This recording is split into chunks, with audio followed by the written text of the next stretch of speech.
Musk spricht über die Herausforderungen des Unternehmertums und Überregulierung.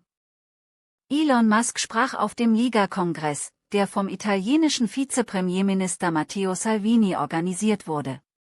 Ti è mai venuta voglia in questi anni di mollare, di dire non ce la faccio, di dire mi faccio da parte, di dire è più grande di me? È un messaggio che può valere per un imprenditore come per un politico nei momenti di difficoltà. Ti è mai venuta questa voglia di mollare tutto, di mandare al diavolo tutti e con quello che hai costruito di dire andate avanti voi, io mi faccio la mia vita?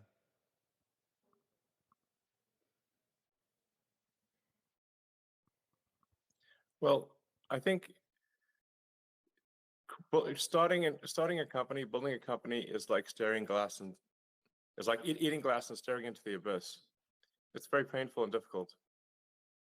If you need encouragement for starting a company, I recommend that you do not start a company. That said, the regulations in Europe is overregulated. There are too many rules and regulations that make it very difficult to create a company. And do too much to protect large companies at the expense of small to medium-sized companies.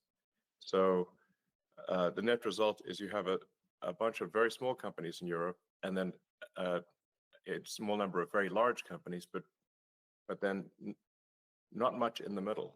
So there needs to be a way to go from being a small company, if you're making great products and services, to be able to scale to ultimately become a big company.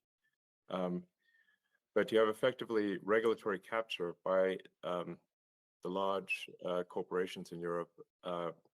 They don't really want to reduce the regulatory burden, and they like the fact that the regulations effectively protect their duopolies or monopolies in some cases. So really, I think it's up to the government to say, no, we have to foster small companies and allow them to compete and reduce regulations. Because the regulatory situation in Europe is stifling, and Brussels is amplifying that greatly. So you have both the local regulations, the country regulations, and then you have the EU regulations. There's so many regulations in Europe. It makes it extremely difficult to start a company and be successful. So I think radical deregulation is necessary in Europe. And if that means leaving the EU, it means leaving the EU.